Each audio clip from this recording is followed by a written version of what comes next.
Assalamualaikum warahmatullahi wabarakatuh. Kami dari kelompok 7 Metodologi Penelitian akan membawakan materi dengan judul Desain Penelitian dengan anggota yang pertama Indah Dwi Lestari, yang kedua Dewi Fatimatu Zahra, yang ketiga Rina Kusuma Dewi. Nah, langsung saja yang pertama yaitu pengertian desain penelitian adalah pengaturan strategi untuk mengumpulkan data dan analisanya dengan cara yang sudah dirangkai sesuai dengan urutannya yang bertujuan untuk menggabungkan relevasi dengan tujuan penelitian yang sesuai dengan prosedurnya.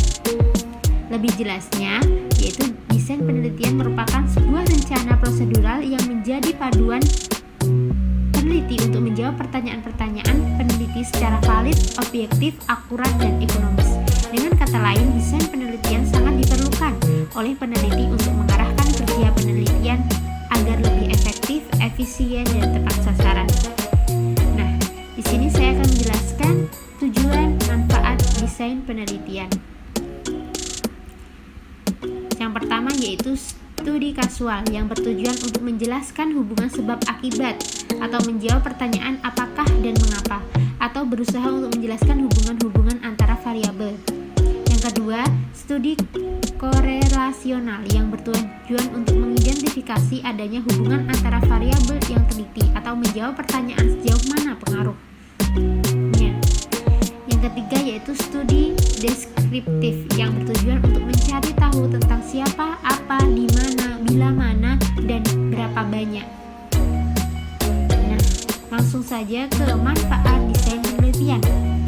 Yang pertama yaitu terkait dengan identifikasi atau pengembangan prosedur dan pengaturan logistik yang diperlukan dalam kerja penelitian.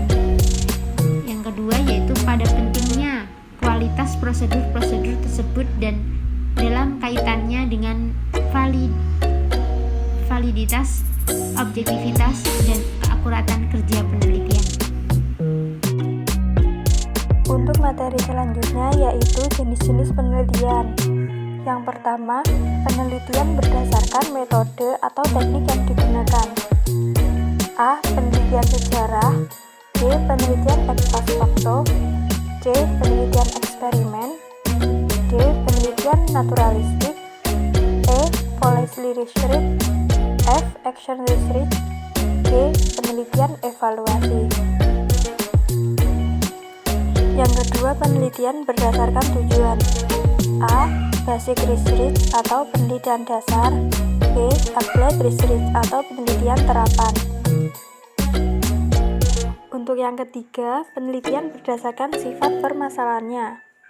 A. Penelitian historis. B. Penelitian deskriptif. C. Penelitian perkembangan. D. Penelitian kasus dan penelitian lapangan. E. Penelitian korelasional. F. Penelitian kausal komparatif. G. Penelitian tindakan. Dan yang terakhir, penelitian eksperimental. Yang keempat, penelitian berdasarkan tingkat eksplanasi. A. Penelitian deskriptif. B. Penelitian komparatif. C. Penelitian asosiatif. Dan yang kelima, penelitian berdasarkan jenis data. A. Penelitian primer. B. Penelitian sekunder. Yang keenam, penelitian berdasarkan tempat atau latar. A. Penelitian laboratorium. B. Penelitian lapangan. C. Penelitian perpustakaan. Dan yang ketujuh, penelitian rekayasa. Penelitian rekayasa adalah penelitian yang menerapkan ilmu pengetahuan menjadi suatu rancangan guna mendapatkan kinerja sesuai dengan persyaratan yang ditentukan. Yang kedelapan, penelitian berdasarkan bidang yang diteliti. A. Penelitian sosial. B. Penelitian eksakta. Dan yang kesembilan, penelitian berdasarkan keilmiannya. A. Pengertian ilmiah. B. Penelitian non-ilmiah. Yang ke-10, penelitian berdasarkan bidang ilmu garapannya.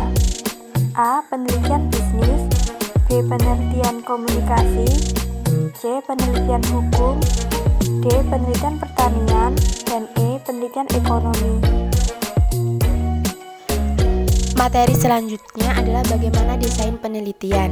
Sebagaimana halnya sebuah rencana atau rancangan, maka desain penelitian dibuat oleh seorang peneliti dapat berupa pilihan-pilihan yang menentukan kegiatan penelitian yang akan dilakukan tersebut. Beberapa hal dikemukakan dalam desain penelitian satu dengan lainnya merupakan komposisi yang berkaitan tujuan penelitian, unit analisis, fokus analisis, metode pengumpulan data, dimensi waktu, dan kasualitas atau non-kasualitas, dan lain sebagainya. A. Desain penelitian berdasarkan tujuan. Beberapa hal yang dikemukakan sebagai ciri khusus yang ditetapkan dengan tujuan penelitian explanatory, deskriptif, dan eksploratory. Yang pertama, explanatory dilakukan ketika peneliti menghadapi hal-hal A mempunyai tujuan untuk menghubungkan atau menjelaskan antara dua variabel. Misalnya, penelitian bertema hubungan antara motivasi dengan loyalitas karyawan. B. Mempunyai tujuan untuk memberikan hipotesis atau menguji sebuah teori. Motivasi Herbex melalui tema penelitian, pengaruh gaji dan suasana kerja terhadap motivasi. Kedua, eksploratory dapat dilakukan ketika menghadapi hal-hal A. Tidak memiliki banyak informasi atau penelitian yang sama mengenai situasi yang hendak ditelaah. B. Memerlukan in-depth interview atau variabel yang diteliti belum sangat dikenal luas, karena penelitian eksploratory bertujuan untuk mengembangkan teori dan belum ada di teori sebelumnya. Maka peneliti biasanya tidak ada pedoman dalam menelaah variabel yang diteliti, sehingga memerlukan in-depth interview. C. Cenderung tidak berstruktur, karena tujuan adalah untuk memunculkan hipotesis untuk penelitian lebih lanjut. B. Desain penelitian berdasarkan dimensi waktu, yaitu dibedakan menjadi 4. Yang pertama, desain penelitian berdasarkan kekuatan efek variabel independen dan dependen. Kedua, desain penelitian berdasarkan jenis investigasi. Ketiga, desain berdasarkan cakupan penelitian.